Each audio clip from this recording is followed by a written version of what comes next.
الحمد للہ وکفى وسلام علی عباده الذین اصطفى اما بعد عن عبد الرحمن بن ابی قراد رضی اللہ تعالی عنہ قال ان النبی صلی اللہ علیہ وسلم توضأ یوما فجعل اصحابه یتمسحون بوضوئه وقال لهم النبي صلى الله عليه وسلم ما يحملكم على هذا قالوا حب الله ورسوله فقال النبي صلى الله عليه وسلم من سره أن يحب الله ورسوله أو يحبه الله ورسوله فليصدق حديثه إذا حدث وليؤدي أمانته إذا اؤتمن وَلْيُحْسِنْ جِوَارَ مَنْ جَاوَرَهُ أو كما قال النبي صلى الله عليه وسلم رب اشرح لي صدري ويسر لي أمري واحلل عقدة من لساني يفقهوا قولي سبحانك لا علم لنا إلا ما علمتنا إنك أنت العليم الحكيم درود شریف پڑھ لیں اللهم صل على محمد وعلى آل محمد كما صليت على إبراهيم وعلى آل إبراهيم إنك حميد مجيد اللهم بارك على محمد وعلى آل محمد كما باركت على إبراهيم وعلى آل إبراهيم إنك حميد مجيد۔ اللہ کا ہم سب پر بہت بڑا احسان اور بہت بڑا کرم ہے کہ اللہ نے ہم سب کو رمضان المبارک کے مہینے میں مغفرت کے عشرے میں اپنے گھر میں یعنی مسجد میں جمع ہو کر بیٹھنے کی توفیق و سعادت نصیب فرمائی۔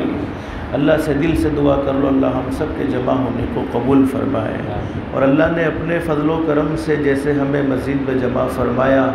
اللہ کے لیے کوئی مشکل نہیں، اللہ ہم سب کو جنت الفردوس میں بھی جمع فرمائے۔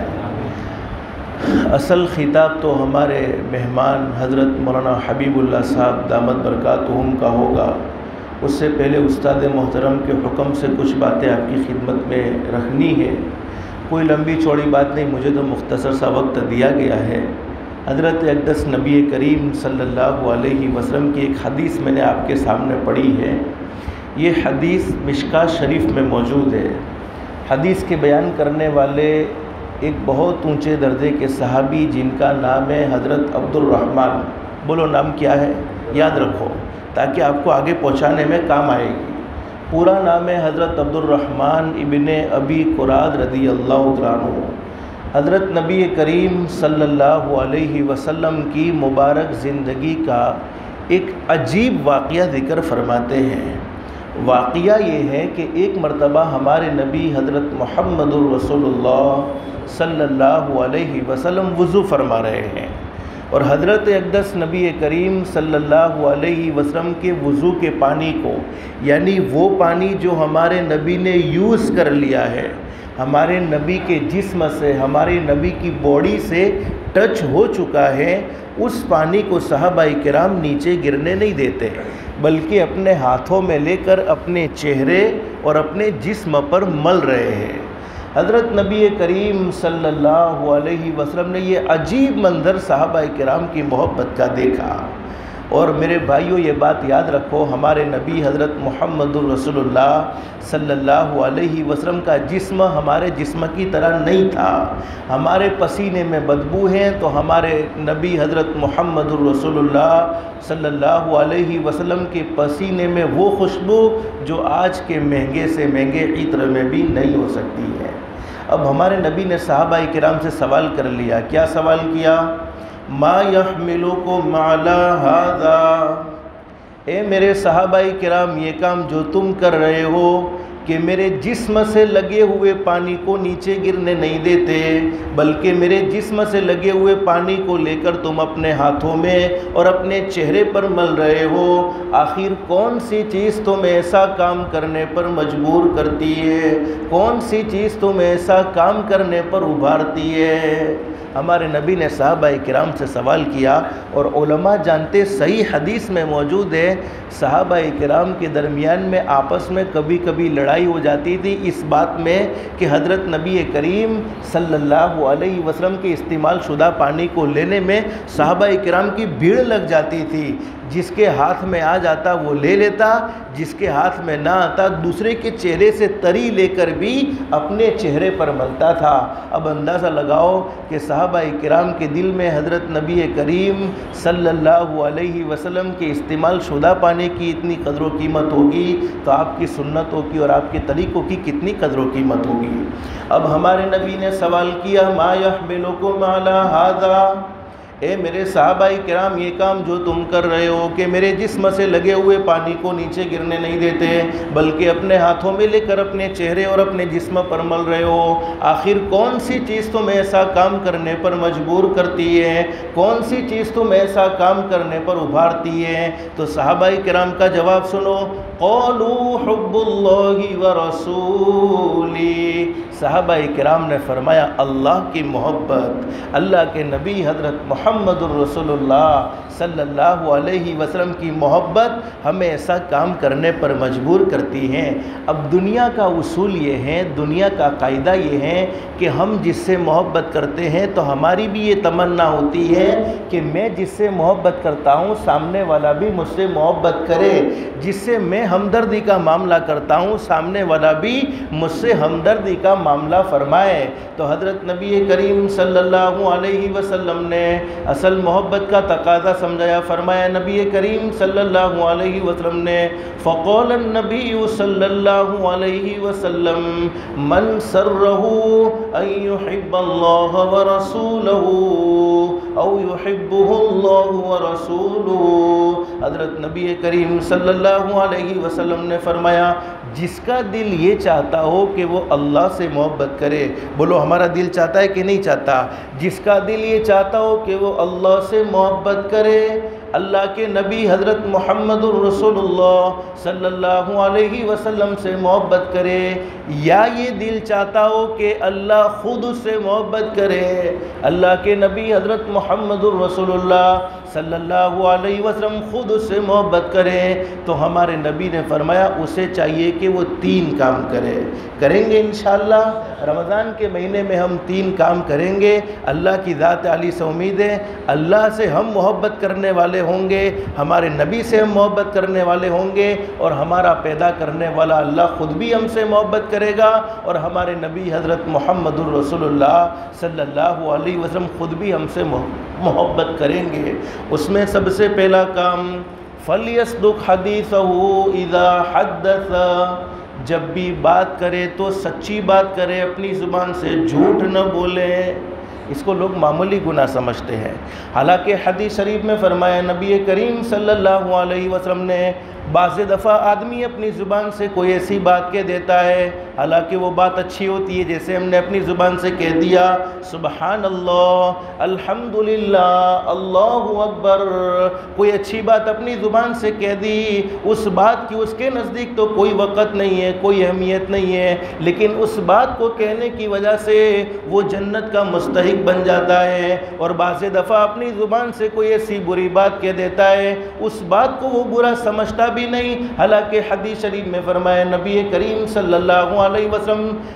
حضرت نبی کریم صلی اللہ علیہ وسلم نے وہ بات اللہ کے نزدیک ناپسندیدہ ہوتی ہے جس کے کہنے کے نتیجے میں وہ اتنا دور تک جہنم میں پھینک دیا جاتا ہے جتنا آسمان و زمین کا فاصلہ ہے۔ اللہ ہم سب کی حفاظت فرمائے۔ آج کل کاروبار تباہ ہو چکا ہے، بیماریوں کے ہم شکار ہوتے چلے جا رہے ہیں، دل میں سختی محسوس کر رہے ہیں۔ تنبیہ الغافلین ایک کتاب ہے، اس میں یہ بات لکھی ہوئی ہے، ایک صحابی نے بڑی زبردست بات بیان فرمائی، اگر تم اپنے دل میں سختی کو محسوس کرتے ہو، دل کے سخت ہو جانے کی نشانی کیا ہے؟ اللہ کے قرآن کو سن کر دل میں اثر نہیں ہوتا، حضرت نبی کریم صلی اللہ علیہ وسلم کی مبارک زندگی کو پڑھتے ہیں، سنتے ہیں، لیکن مبارک زندگی کو اپنانے کو دل نہیں چاہتا ہے، ہمارے دل میں کسی کے بارے میں خیر خواہی نہیں، کسی کے بارے میں ہمدردی نہیں۔ فرمایا صحابی نے کہ اگر تم اپنے دل میں سختی کو محسوس کرو اور تمہارا جسم بیماریوں کا شکار بنتا چلا جا رہا ہے، جسم دن بدن کمزور ہوتا چلا جا رہا ہے، اور تمہارا کاروبار تباہ و برباد ہوتا چلا جا رہا ہے، یعنی کمائی میں سے برکت ختم ہوتی جا رہی ہے، تو صحابی فرماتے کہ سمجھ لینا کہ تم نے اپنی زبان سے کوئی ایسی بات کہی ہے جو کسی کے دل کے ٹکڑے ٹکڑے کر دینے والی ہے، جو کسی کے دل کو زخمی کر دینے والی ہے، جو بات اللہ کے نزدیک ناپسندیدہ ہے۔ اور ایک صحابی حضرت نبی کریم صلی اللہ علیہ وسلم کی خدمت میں آئے جن کا نام عقبہ ابن عامر رضی اللہ عنہ۔ حضرت نبی کریم صلی اللہ علیہ وسلم سے پوچھا اللہ کے نبی نجات کا راستہ کیا ہے؟ حضرت نبی کریم صلی اللہ علیہ وسلم نے فرمایا اپنی زبان کو کنٹرول میں رکھو، ہمیشہ زبان کو چلاتے نہ رہو، ضرورت کے وقت بولو اور بولو تو اچھا بولو۔ پھر فرمایا نبی کریم صلی اللہ علیہ وسلم نے اپنے گھر میں رہو، بغیر ضرورت کے گھر سے باہر نہ نکلو، بغیر ضرورت کے گھر سے باہر نکلو گے تو آنکھوں کی حفاظت بڑی مشکل ہو جائے گی، چونکہ بازار شیطان کے اڈے ہیں، وہاں گناہی ہوتے رہیں گے۔ پھر فرمایا نبی کریم صلی اللہ علیہ وسلم نے اپنے گناہوں پر اللہ سے روتے رہو، جب بھی کوئی اللہ کی نافرمانی ہو جائے ایک مرتبہ سچے دل سے کہہ دیں گے استغفر اللہ استغفر اللہ، اللہ آسمان پر فرمائیں گے میرے بندے میں نے تجھے معاف کر دیا ہے، اور ایسا معاف کیا ہے التائب من الذنب کمن لا ذنب لہ، جیسا کہ تو نے گناہ کیا ہی نہیں تھا۔ تو سب سے پہلا کام بیان فرمایا اپنی زبان سے سچ بولنا، دو کوڑی کی دنیا کی وجہ سے کبھی جھوٹ نہ بولنا، ہمیشہ اپنی زبان کو سچا بنانا۔ حدیث شریف میں فرمایا نبی کریم صلی اللہ علیہ وسلم نے، اب سوال یہ ہے کہ حقیقت میں تو زبان سے جھوٹ بولنا گناہ ہے، حقیقت میں تو زبان سے جھوٹ بولنا اللہ کو ناراض کرنے والا کام ہے، تو کیا مذاق میں جھوٹ بولنا جائز ہو گیا ہوگا؟ مشکاۃ شریف میں حدیث موجود ہے، حضرت نبی کریم صلی اللہ علیہ وسلم نے 3 مرتبہ یہ بات بیان فرمائی، بربادی ہے اس آدمی کے لیے،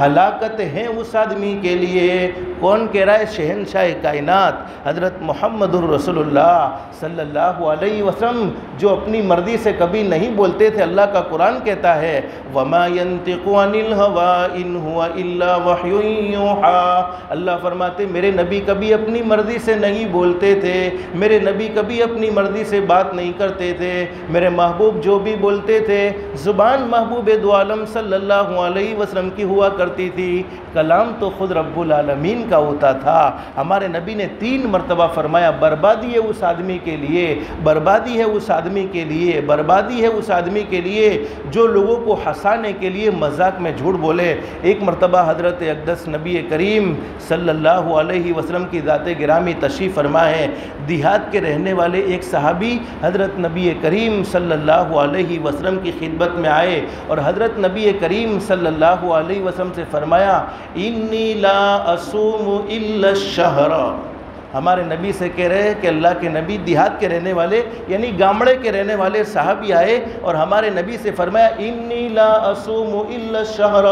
اللہ کے نبی میں صرف رمضان کے روزے رکھتا ہوں، باقی کوئی نفلی روزے نہیں رکھتا ہوں، ولا اصلی الا الخمس، اور اللہ کے نبی میں صرف 5 وقت کی نماز پڑھتا ہوں، باقی کوئی نفلی نماز نہیں پڑھتا ہوں۔ پھر فرمایا نبی کریم صلی اللہ علیہ وسلم سے اللہ کے نبی میرے پاس مال تو ہے نہیں کہ زکوٰۃ ادا کرنے کا کوئی مسئلہ ہو، یعنی میرے پاس مال ہے ہی نہیں کہ میں زکوٰۃ ادا کروں۔ اس سے کیا معلوم ہوتا ہے کہ صحابی یہ کہنا چاہتے ہیں اللہ کے نبی آئی ایم ویری فری، یعنی میں بہت فری ہوں، بیزی نہیں ہوں، چونکہ مال ہوتا ہے تو کچھ ذمہ داریاں ہوتی ہیں، تو جب مال ہوتا ہے تو نوافل بھی بڑی مشکل معلوم ہوتے ہیں، نوافل نمازیں بھی بڑی مشکل معلوم ہوتی ہیں، نوافل روزے بھی بڑے مشکل معلوم ہوتے ہیں، لیکن صحابی نے کہہ دیا اللہ کے نبی میرے پاس مال ہے ہی نہیں کہ زکوٰۃ کا کوئی مسئلہ پیدا ہو جائے، تو بتلائیے کہ کیا میں جنت میں جاؤں گا؟ ہمارے نبی سے وہ دیہاتی نے پوچھا صحابی نے کہ بتلائیے کیا میں جنت میں جاؤں گا؟ حدیث شریف میں فرمایا نبی کریم صلی اللہ علیہ وسلم نے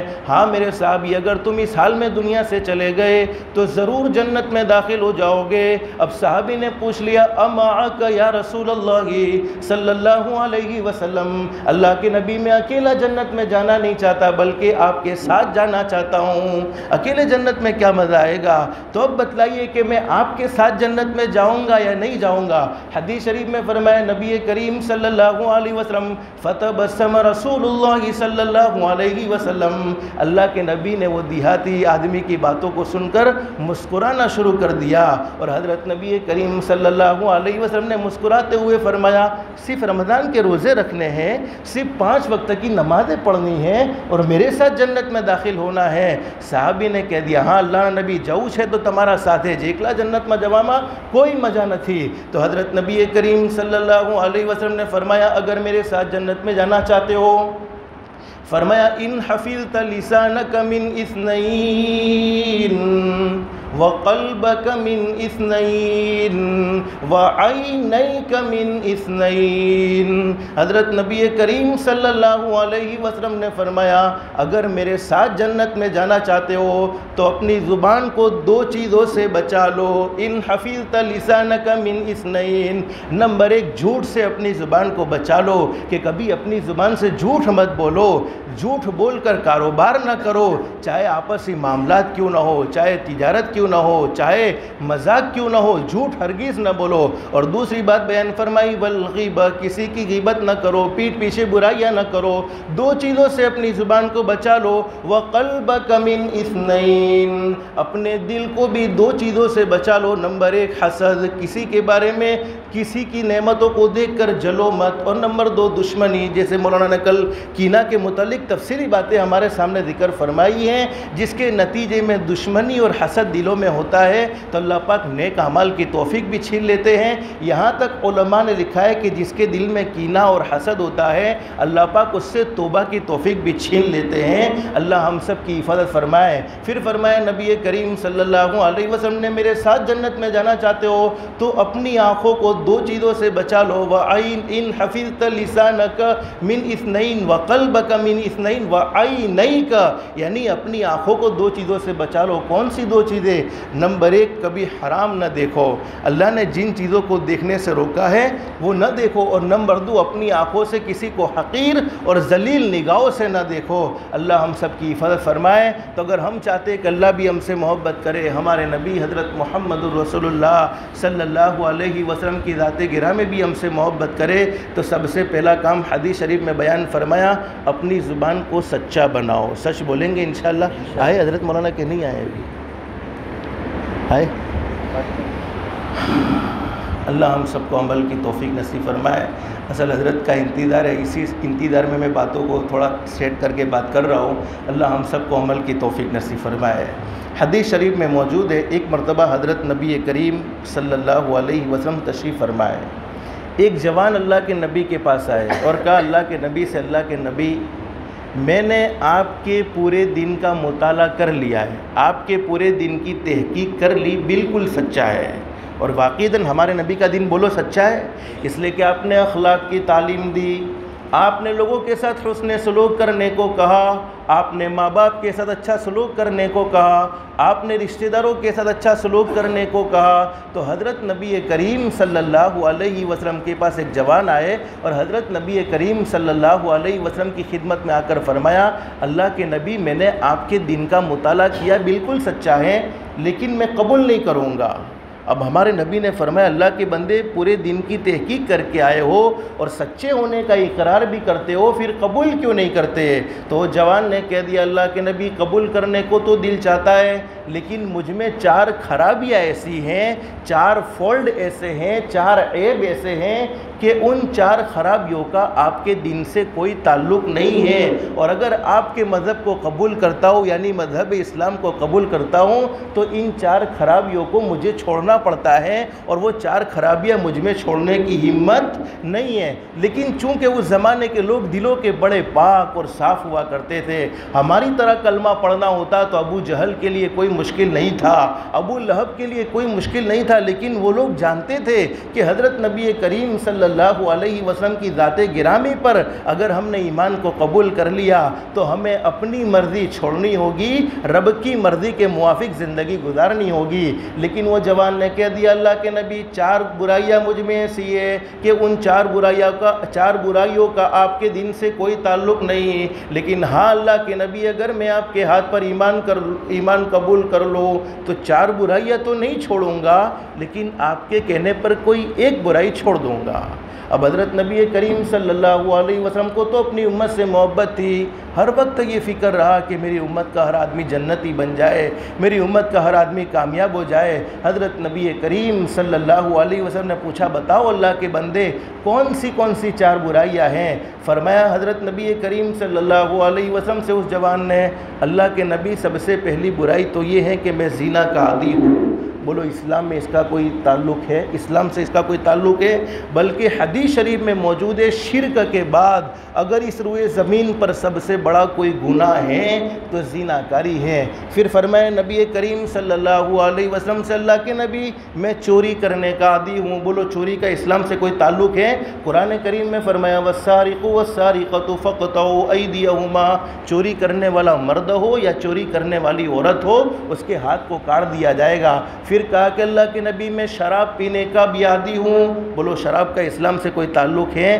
پھر چوتھی بات کہی اللہ کے نبی میں جھوٹ بولنے کا بھی عادی ہوں، یعنی میں جھوٹا بھی ہوں۔ اب ہمارے نبی حضرت محمد الرسول اللہ صلی اللہ علیہ وسلم کو اللہ پاک نے حکمت بڑی زبردست نصیب فرمائی تھی، اس لیے جب بھی ہم کسی کو کوئی بات پہنچائے تو حکمت سے پہنچائے جس کے نتیجے میں وہ بات اس کے دل میں اتر جائے گی۔ اور قرآن کریم میں ہمارے نبی کو اللہ نے خود فرمایا ادعو الی سبیل ربک بالحکمہ، اللہ فرماتے میرے محبوب حضرت محمد الرسول اللہ صلی اللہ علیہ وسلم اللہ کے بندوں کو حکمت سے اللہ کی طرف بلاؤ۔ حکمت معرف القرآن میں لکھا ہے کہ ایسا درست کلام جو انسان کے دل میں اتر جائے، یعنی انسان اس کو قبول کرنے پر مجبور ہو جائے۔ اب حدیث شریف میں موجود ہے حضرت نبی کریم صلی اللہ علیہ وسلم سے اس جوان نے 4 برائیوں کو بیان فرمایا تو ہمارے نبی نے فرمایا اللہ کے بندے اگر میرے دین کو قبول کرنا چاہتے ہو اور میرے کہنے پر کوئی ایک برائی کو چھوڑ دینا چاہتے ہو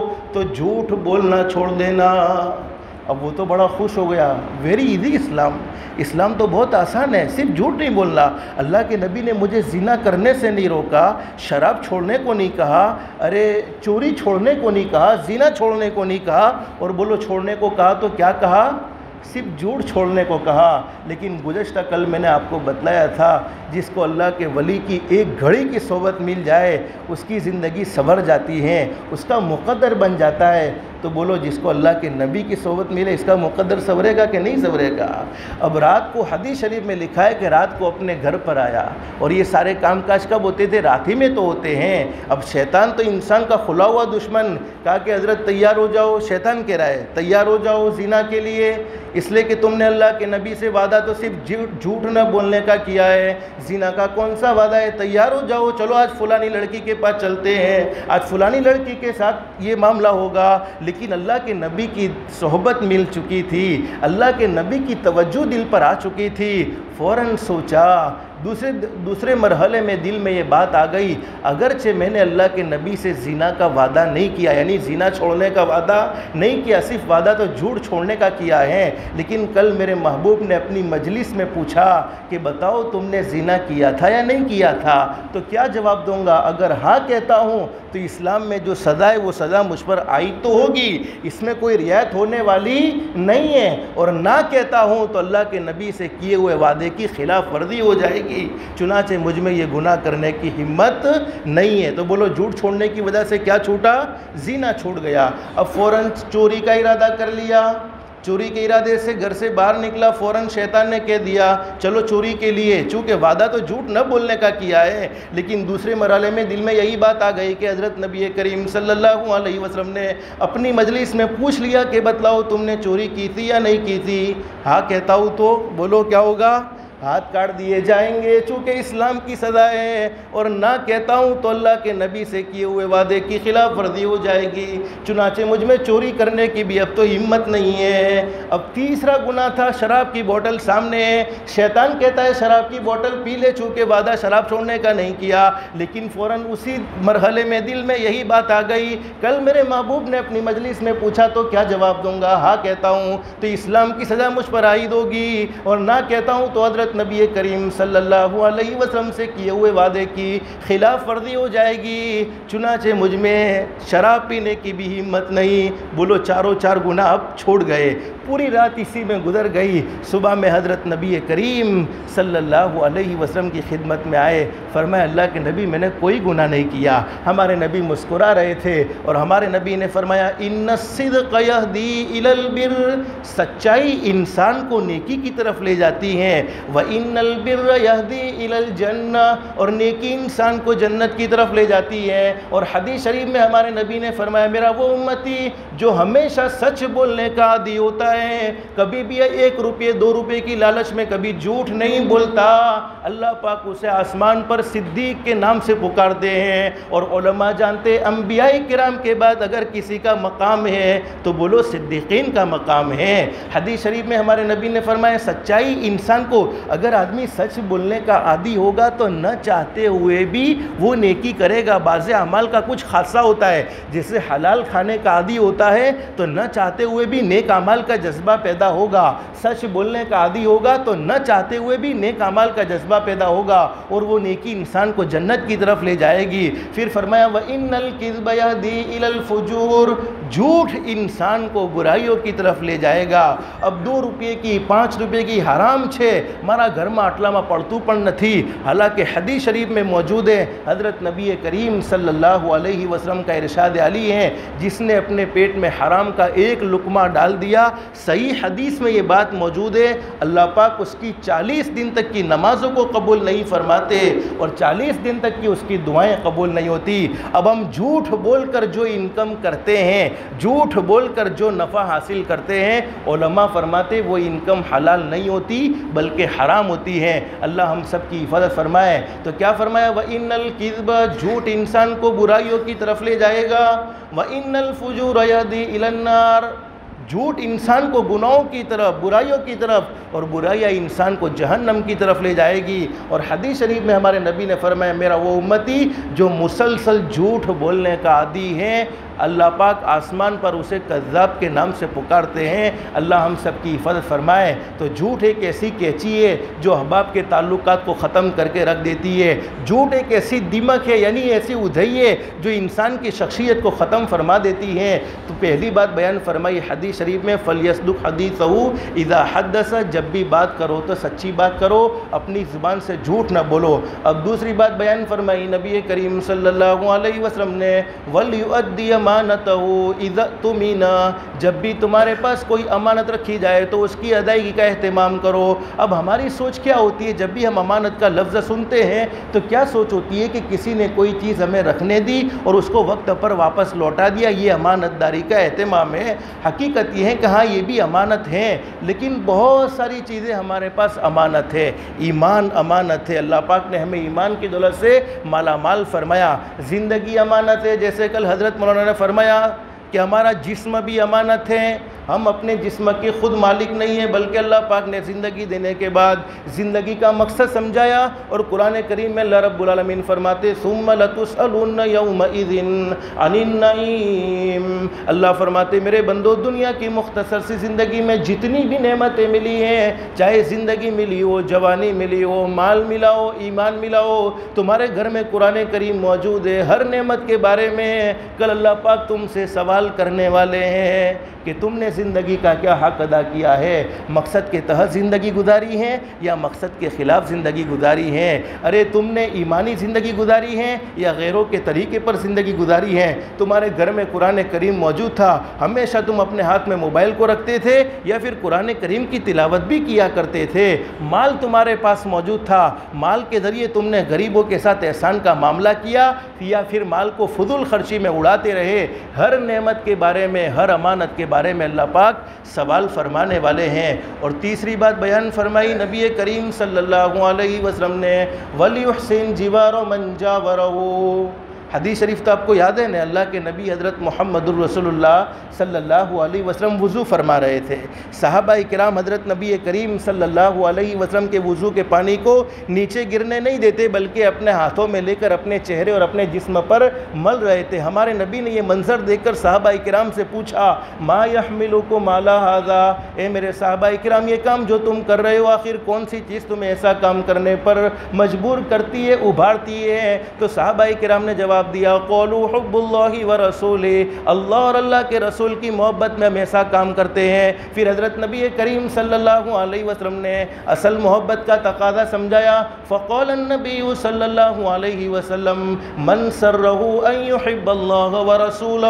او یحبہ اللہ ورسولہ، جس کا دل یہ چاہتا ہو کہ وہ اللہ سے محبت کرے، اللہ کے نبی سے محبت کرے، یا یہ دل چاہتا ہو کہ اللہ خود اس سے محبت کرے، اللہ کے نبی حضرت محمد الرسول اللہ صلی اللہ علیہ وسلم خود اس سے محبت کرے، اسے چاہیے کہ وہ تین کام کرے۔ نمبر ایک، فلیصدق حدیثہ اذا حدث، آج سے ہم طے کرتے ہیں انشاءاللہ ہمیشہ اپنی زبان سے سچ بولیں گے، جھوٹ کبھی بھی نہیں بولیں گے انشاءاللہ، اس لیے کہ یہ جھوٹ تمام گناہوں کی جڑ ہیں۔ اور حدیث شریف میں ہمارے نبی نے فرمایا میری امت میں ساری خرابیاں ہو سکتی ہیں، ارے مومن بزدل بھی ہو سکتا ہے، مومن زانی بھی ہو سکتا ہے، مومن چور بھی ہو سکتا ہے، لیکن مومن جھوٹا نہیں ہو سکتا۔ اور دوسری بات بیان فرمائی، وَلْيُؤَدِّ أَمَانَتَهُ إِذَا اؤْتُمِنَ، جب بھی اس کے پاس امانت رکھی جائے تو امانت کی ادائیگی کا اہتمام کرے۔ اس کا کچھ مختصر مفہوم میں نے آپ کو سمجھایا، اللہ سب سے پہلے مجھے پھر آپ کو عمل کی توفیق نصیب فرمائے۔ اب تیسری بات بیان فرمائی، وَلْيُحْسِنْ جِوَارَ مَنْ جَاوَرَهُ،